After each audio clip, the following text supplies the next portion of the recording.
Hello everyone. Let us see another examples on finding potential difference. And the question is, let E is given in terms of x, y, z, and the question is asked where to find VPQ, potential difference between point P and Q with these coordinates. Similarly, second and third question. सबसे पहले तो बात करेंगे इस वाली question के लिए. So as you know that potential difference between point P and Q can be given by integration, initial point and final point. तो ये वाला Q और ये आ जाएगा हमारा P और ये है E बार डॉट डी एल बार. अब E बार ऑलरेडी गिवन है तो हमें फाइंड आउट करना है डी एल बार, डिफरेंशियल लेंथ. तो अगर हम बात करेंगे इस पूरे सिस्टम की तो यहाँ पर एक्स वाई जेड कंपोनेंट्स है, यानी कार्टेशियन कोऑर्डिनेट सिस्टम है. तो हम लिखेंगे d l bar in Cartesian coordinate system will be d x a x, d y a y, और ये होता है d z a z bar. So you can write now E bar dot dl bar will be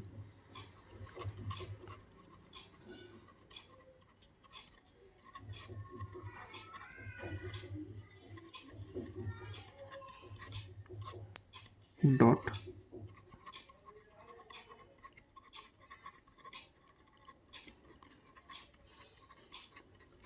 az. So अगर इनको multiply करेंगे we know that a x dot a x one, a y dot a y one, a z dot a z one, और बाकी सभी dot product zero हो जाएगा.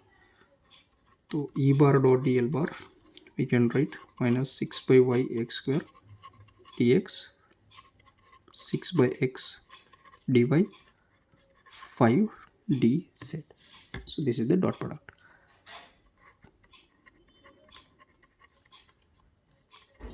ए y dot a y और a z dot a z one होता है. Rest dot product is zero. So we can integrate now as VPQ will be minus Q. If you see, it is given from the location 412 with the coordinates 412 और P के coordinates है -721, 6 by x dy, 5 into dz. तो हमें integrate करना है along x, y और z direction में. तो देखिए अगर हमें इंटीग्रेट करना है, लेट्स सपोज x के डायरेक्शन में इंटीग्रेट करना है, देखिए with respect to x integrate करना है तो x वेरिएबल है, देखिए 4 to -7, लेकिन उस वाले केस में y और x कांस्टेंट आना चाहिए. सिमिलरली अगर हमें with respect to y integrate करना है तो x और z कांस्टेंट और z के अक्रॉस x और y कांस्टेंट होना चाहिए. तो इसके लिए ये जो सेगमेंट है Q 412 टू P -721 को हम स्मॉलर सेगमेंट्स में डिवाइड करेंगे, सो दैट अगर हम x के अक्रॉस इंटीग्रेट करेंगे तो y और z कांस्टेंट होना चाहिए, तभी जाके हम इसको सॉल्व कर सकते हैं. तो इसको हम डिवाइड करेंगे into the segments. Will write here divide the segments as first 412 to -712. Okay, तो इस वाले केस में देखिए x यहाँ पर 4 है, यहाँ पर -7, तो x वेरी हो रहा है, बाकी y और z सेम है. सेकेंड सेगमेंट में हम इसको -7 टू 2 में डिवाइड करेंगे. अब देखिए x कांस्टेंट, y वेरी हो रहा है, z कांस्टेंट है, और लास्ट सेगमेंट हम कंसिडर करेंगे -7 to 1. तो इस वाले केस में x सेम है, y सेम है, z वेरी हो रहा है 2 to 1. और ओवरऑल अगर हम देखेंगे तो 412 से लेके -7 to 1 तक हमें वेरी करना है, जो कि सेटिस्फाई हो रहा है. I hope you are getting it. तो इसके बिहाफ पे अब हम इसको इंटीग्रेट करेंगे. So we will writing VPQ will be minus integration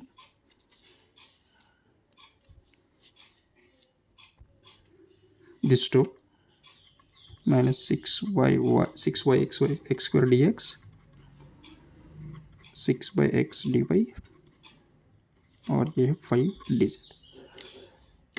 अब ये हम लिखेंगे along segment 412 to -712। अब इस सेगमेंट में x वैल्यू हो रहा है 4 to -7, y 1 है और z इज इक्वल टू 1। तो देखिए अगर y 1 है तो इसका डिफरेंशियल कंपोनेंट आ जाएगा 0 dy, z भी कांस्टेंट है तो dz आ जाएगा 0। और x को हम डिफरेंशिएट नहीं कर सकते क्योंकि it is varying from 4 to -7, यानी कि dy dz ये वाला टर्म हो जाएगा 0। तो पोटेंशियल हम लिखेंगे minus x 4 to -7 -6y by x square into D x, ये हो जाएगा प्लस। अब हमें इंटीग्रेट करना है x के साथ, तो 6y बाहर निकलेंगे, x रेस टू -2 का है इंटीग्रेशन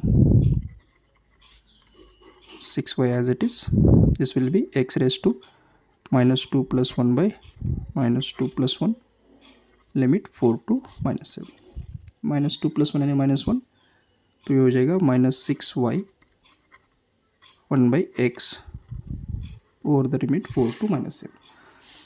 अब y की वैल्यू 1 है तो ये हो जाएगा -6 into 1 into upper limit 7 minus lower limit 1/4।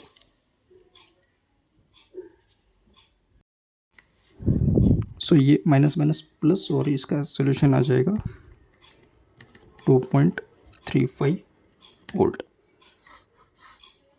तो ये अलॉन्ग एक सेगमेंट के है, ये वाले सेगमेंट में। सिमिलरली हम इस सेगमेंट को कंसिडर करेंगे, so will write along -712 to -7 2 और 2 के बीच। अब इस वाले केस में x सेम है तो x -7 आ जाएगा, y वेरी हो रहा है 1 to 2 और सेट कांस्टेंट 2 है, तो dx 0 आ जाएगा, dz 0। ठीक, यानी कि अब ये इंटीग्रेशन और ये वाला इंटीग्रेशन हो जाएगा 0, so we have to integrate this term only, so that's right.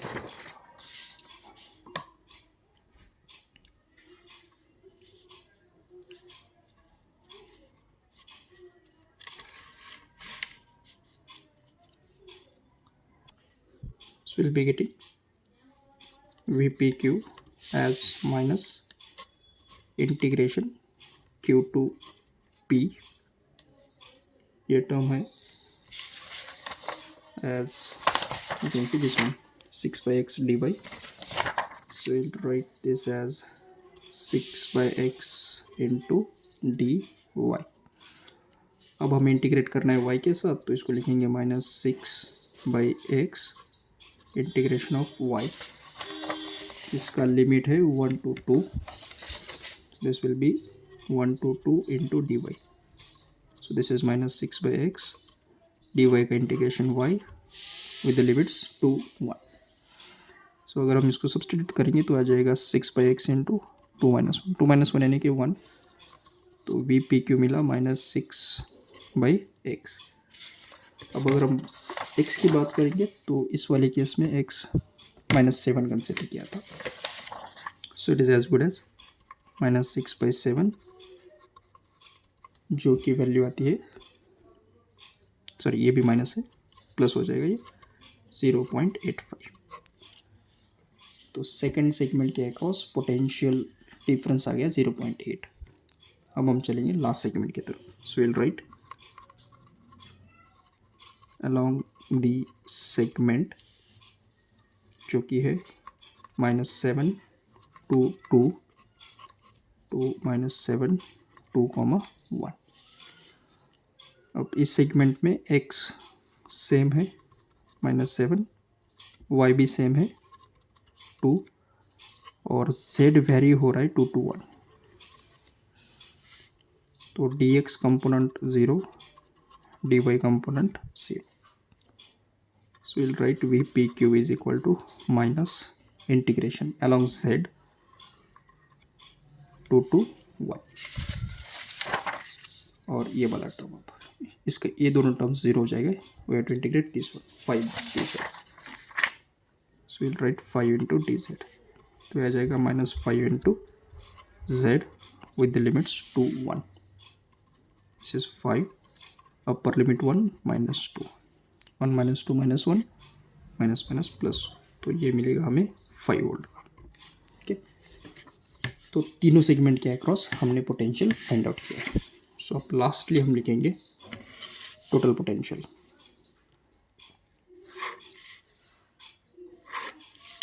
As VPQ is equal to, first segment में पोटेंशियल हमें मिला है 2.35 का, so it is 2.35। Second segment में 0.85 और लास्ट सेगमेंट में हमें मिला है 5 वोल्ट का, ये वाला टर्म +5। सो अगर इनको ऐड करेंगे so will be getting this is 0.902, so will be getting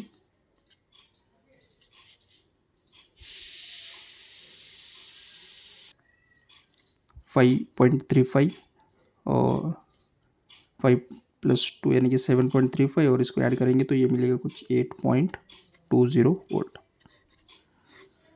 so this will be the potential difference along the given segment, यानी कि एक फर्स्ट क्वेश्चन का आंसर है। अब हमें फाइंड आउट करना है सेकंड क्वेश्चन का आंसर, जो कि दिया है, देखिए VP फाइंड करना है if V is 0 at Q। तो इसको लिखेंगे VPQ इज इक्वल टू होता है VP minus VQ। So you know that VPQ आ गया है 8.20 is equal to VP minus VQ दिया है 0, यानी कि पोटेंशियल आ गया 8.20 volt. Second question. Similarly third question is VP find out करना है if V is 0 at this particular point. So let's find it.